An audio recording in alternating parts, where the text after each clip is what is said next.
आज education acts में हम आपको एक ऐसी कहानी सुनाने वाले हैं जो आपके लिए बहुत प्रेरणादायक है। अगर आप भी पढ़ते पढ़ते थक गए हैं तो आप भी मोटिवेशन के लिए और अपने माइंड को फ्रेश करने के लिए हमारी ये कहानी सुन सकते हैं। अरे डॉक्टर साहब, क्या कर रहे हो? डॉक्टरी छोड़कर क्या आप अपने दिमाग का इलाज करवाओगे? वैसे सच में इसकी जरूरत है तुम्हें। अच्छी खासी सरकारी नौकरी है, क्यों छोड़ रहे हो? दिमाग पर पत्थर पड़ गए हैं क्या? कुछ ऐसे ही ताने सुनने को मिलते थे डॉक्टर राजेश को, जो एक सरकारी डॉक्टर थे। उन्होंने एमबीबीएस किया था और एमबीबीएस करने के बाद वो सरकारी डॉक्टर बन गए, पर उनका मन वहाँ लग नहीं रहा था और वो चाहते थे कि गरीब लोगों के लिए कुछ करें। तो उन्हें ये एक बेहतर विकल्प लगा।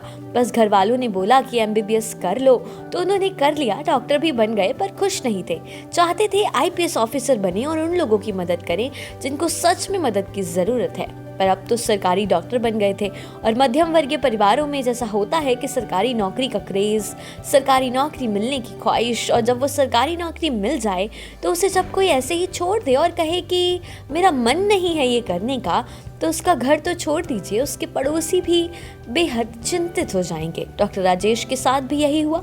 जब उन्होंने अपने घर में इस बात का ऐलान किया कि वो यूपीएससी की तैयारी करेंगे, घर वाले, रिश्तेदार, कोई भी इनके इस फैसले से ज्यादा खुश नहीं था। पर अब तो ठान लिया था कि गरीबों के लिए कुछ करना है, और इस कुछ भी कर गुजरने की ख्वाहिश ही ऐसी थी कि अब कोई भी मुश्किल बीच में आ जाती तो राजेश उसका डट कर सामना कर लेते। उन्होंने यूपीएससी की तैयारी शुरू की और पहला अटेम्प्ट दिया, पर उनके हाथ कोई सफलता नहीं आई। उसके बाद उन्हें लगा कि शायद ये पहली बार है। अब उन्हें अंदाजा हो गया है कि एग्जाम कैसे देना है और किस तरह के सवाल पूछे जाते हैं। उसके बाद उन्होंने अपना सेकंड अटेम्प्ट दिया, पर ये भी क्लियर नहीं हुआ। उसके बाद एक और अटेम्प्ट, उसमें भी नाकामयाब। फिर फोर्थ अटेम्प्ट, वो भी नाकामयाब। पर फिफ्थ अटेम्प्ट में उन्होंने ये सफलता हासिल कर ली। क्या आप अंदाजा लगा सकते हैं कि ये सफर उनके लिए कितना मुश्किल रहा होगा? पर हरियाणा के रोहतक के रहने वाले डॉक्टर राजेश मोहन आज आईपीएस राजेश मोहन बन गए हैं। डॉक्टर राजेश मोहन यूपीएससी 2020 में 102 रैंक लाकर आईपीएस बने हैं। राजेश के पिता Rajkumar Mohan CM secretary house Chandigarh में तैनात हैं। मां गृहिणी हैं। छोटा भाई कुलबीर इंडियन आर्मी में है। इसके अलावा उनके सभी ताऊ भी विभिन्न सरकारी विभागों में जॉब करते हैं। आईपीएस डॉक्टर राजेश मोहन ने एमबीबीएस किया। इसके बाद साल 2012 में चंडीगढ़ में एक सरकारी अस्पताल में नौकरी करने लगे थे। जब यहाँ इलाज करते थे तो उनके मन में हमेशा ये बात खटकती रहती थी कि वो गरीब मरीजों की काश थोड़ी और मदद कर पाते। गरीबों की मदद का ये जो निर्णय था, ये उनके लिए प्रेरणा स्रोत था। नौकरी छोड़ने के बाद उन्होंने बहुत ताने भी सुने और कोरोना महामारी के दौरान मरीजों का मुफ्त में इलाज भी किया। 4 बार किसी परीक्षा में फेल होना और दोबारा उसी उत्साह से और दोगुनी तैयारी के साथ परीक्षा में बैठना इतना भी आसान नहीं होता है। पर वो शुभान असद कहते हैं ना कि रिश्तों की ये नाजुक डोरें तोड़ी थोड़ी जाती हैं। अपनी आंखें दुखती हो तो फोड़ी थोड़ी जाती हैं। ये कांटे, ये धूप, ये पत्थर, इनसे कैसा डरना है? राहें मुश्किल हो जाएं तो छोड़ी थोड़ी जाती हैं। ये शेर डॉक्टर राजेश पर बिल्कुल सटीक बैठता है।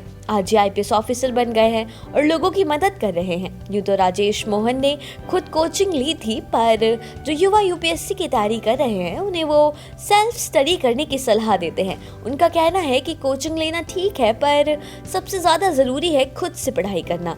कोचिंग में कॉन्सेप्ट क्लियर हो सकते हैं, लेकिन जब तक खुद से नहीं पढ़ा जाएगा तब तक वो जहन में नहीं रहेगा। इसके साथ वो रिवीजन को भी बेहद जरूरी मानते हैं।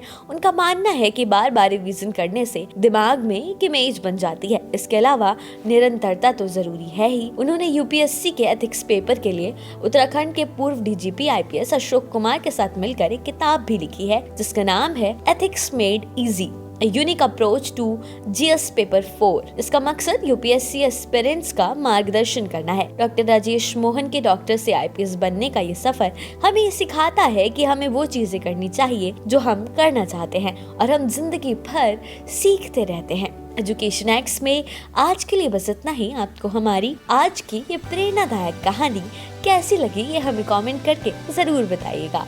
और ऐसी ही अन्य कहानियों और अन्य महत्वपूर्ण जानकारियों को जानने के लिए देखते रहिए एजुकेशन एक्ट्स।